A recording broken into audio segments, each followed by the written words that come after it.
నియమావళి, నామినేషన్లు ఎట్లా ఉండాలి, నామినేషన్లు ఎలా వ్యాలిడ్ చేయాలి, ఎలా రిజెక్ట్ చేయాలి, లేదా తర్వాత ఎన్నికల నియమావళిలో వారు అనుసరించాల్సిన రూల్స్, అలా లెక్కింపులో కూడా వారు అనుసరించాల్సినటువంటి రూల్స్ కూడా గైడ్లైన్స్ కానీ election commission of India procedures అందరూ కూడా ఇవ్వటం జరిగింది. దానిలో పోస్టల్ బ్యాలెట్ అని కూడా ఎలా లెక్కించాలి, ఏది వ్యాలిడ్ ఏది ఇన్వాలిడ్ చేయాలి అనేది కూడా క్లియర్ కట్గా ప్రతిదీ క్షుణ్ణంగా భారతదేశంలో ఉన్నటువంటి అన్ని రాష్ట్రాలకి కూడా వారు పంపించడం జరిగింది. దానిలో భాగంగా మన రాష్ట్రానికి కూడా వారు పంపించారు. ఆ పంపించిన దాంట్లో పోస్టల్ బ్యాలెట్ల గురించి కూడా క్లియర్గా ఇచ్చారు. Counting through postal ballot paper అనే దాంట్లో కూడా వారు ఇచ్చారు. క్లియర్గా ఇస్తూ ఖచ్చితంగా పోస్టల్ బ్యాలెట్ ఆ కవర్ల మీద ఆర్ఓలు, ఏఆర్ఓలు లేదా కౌంటింగ్ ఆఫీసర్లు వారు తీసుకోవాల్సినటువంటి కవర్ బి, ఫామ్ 13C, అట్లాగే 13A అంటే 13A 13B ఆ కవర్ల మీద ఏ నంబర్ల కవర్లు ఉండాలి. దానిలో ఓటరు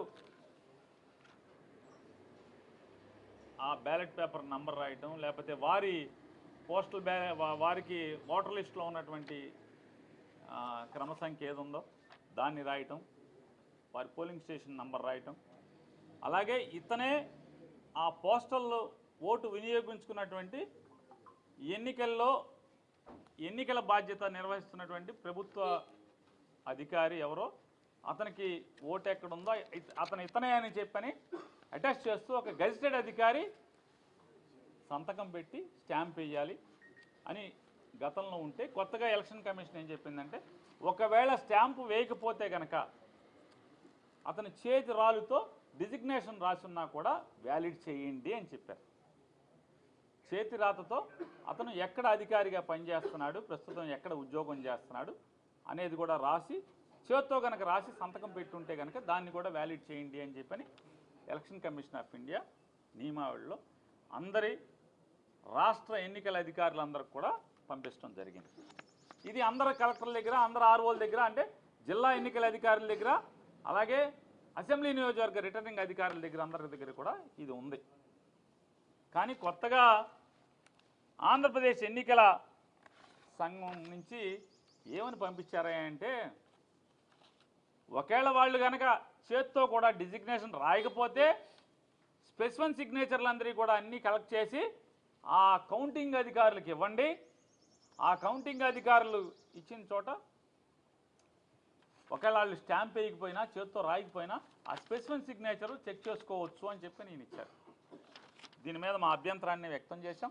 ఎందుకంటే ఆ స్పెసిఫిక్ సిగ్నేచర్కి అంటే ఒకటి ముందు భారతదేశంలో ఏ రాష్ట్రంలో కూడా ఈ వెసులుబాటు లేనటువంటి ఇంటర్ప్రిటేషన్ ఈ రాష్ట్రంలో ఎందుకు ఇచ్చారు? ఒకవేళ మీరు ఏదైనా ఒక రాజకీయ పార్టీ మీకు ఈ సందేహాన్ని వెలబుచ్చితే మీరేం చేయాలి? కేంద్ర ఎన్నికల సంఘానికి ఇక్కడ రాయాల్సింది, ఇక్కడ ఎంత పెద్ద అభియోగాన్ని నేరాన్ని అవతల చేస్తున్నారు, మేము ఇచ్చిన పెద్దానికి మీరు కేంద్ర ఎన్నికల సంఘానికి రాస్తున్నారు కదా, మరి దీన్ని ఎందుకు రాయలేదు?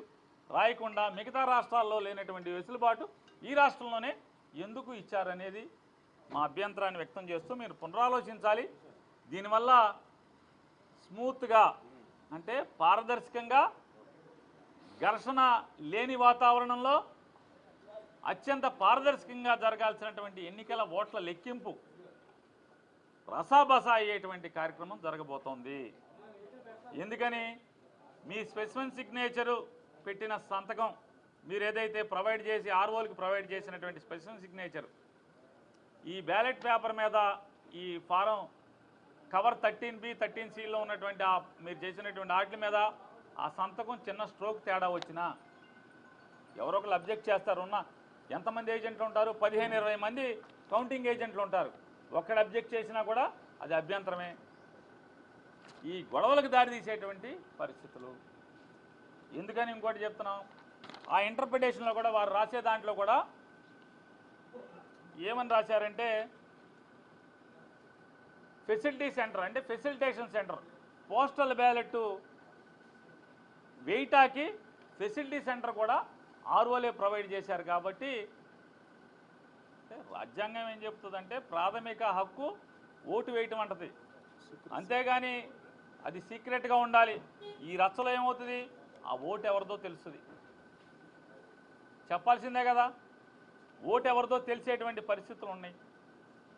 రెండవది సీక్రెసీ అనేది మనకి రాజ్యాంగం చెప్పి ఎలక్షన్ కమిషన్ ఆఫ్ ఇండియా చెప్పినటువంటి సీక్రెసీ అనేది పోతుంది. రెండవది రచ్చ రభస అయ్యేటువంటి కార్యక్రమం. సహజంగా మనమే ఉంటాం, బ్యాంకుకి వెళ్ళినప్పుడు స్పెసిఫిక్ సిగ్నేచర్ పెట్టమన్నప్పుడు మానవ నైజం చాలా జాగ్రత్తగా మన సంతకాన్ని పెడతాం. అదే ఒక 100 చెక్కులు ఇచ్చి 100 మీద నీ సంతకం పెట్టమంటే ఖచ్చితంగా స్ట్రోకులు తేడా ఉంటాయి. లేదు నువ్వే 100 సంతకాల కాగితాలు ఇచ్చి ఒకేసారి 100 సంతకాలు పెట్టమంటే నిర్లక్ష్యం వస్తుంది, విసుగు వస్తుంది. మరి స్ట్రోక్ తేడా ఉంటే అబ్జెక్షన్ చేస్తే ఇదంతా రచ్చే కదా, గొడవలకు దారి తీసేటువంటి పరిస్థితులే కదా. ఎలక్షన్ కమిషన్ ఆఫ్ ఇండియా చెప్పనటువంటి నియమావళిని మీరు ఎట్లా ఇంటర్ప్రిట్ చేస్తారు? చేయకూడదు కదా. ఎలక్షన్ కమిషన్ ఆఫ్ ఇండియాలో లేనటువంటి నియమావళిని, వెసులుబాటుని కేవలం ఆంధ్రప్రదేశ్ రాష్ట్రంలో ఒక రాజకీయ పార్టీ వచ్చి కాగితం ఇవ్వగానే ఈ రకమైన ఇంటర్ప్రిటేషన్ ఇవ్వటం అనేది ఎలా పారదర్శకంగా ఉంటుంది, ఎలా నిష్పక్షపాతంగా ఉంటుంది? కాబట్టి దీన్ని పునరాలోచించాలని చెప్పని ఆంధ్రప్రదేశ్ రాష్ట్ర ఎన్నికల సంఘాన్ని మేము కోరటం జరిగింది. దీన్ని కూడా వారికి కూడా చూపించడం జరిగింది. వారు కూడా తీశారు బయటికి. వారు కూడా ఎలక్షన్ కమిషన్ ఆఫ్ ఇండియాలో చూసి అన్నీ కూడా చెప్పాం. ఈ రికమెండేషన్ మరి వారికి ఇవ్వడం జరిగింది. ఇచ్చి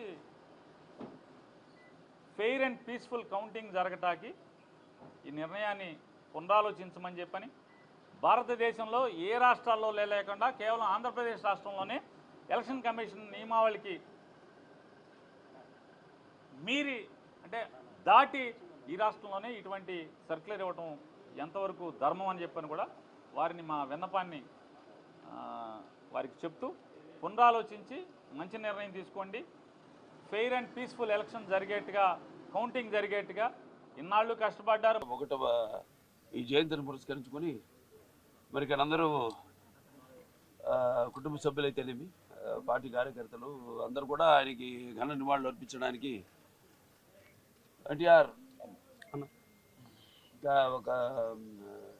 ఒక శక్తి ఆయన ఎన్నో సందర్భాల్లో చెప్పడం జరిగింది. ఎన్టీఆర్ అంటే కేవలం నందమూరి తారక రామారావు మాత్రమే కాదు, ఎన్నట్టు నటనాలయం, ఆయన ఇల్లు ఒక నటనాలయం, అందులో ఆయన ఒక నటరాజు నరసింహుడు.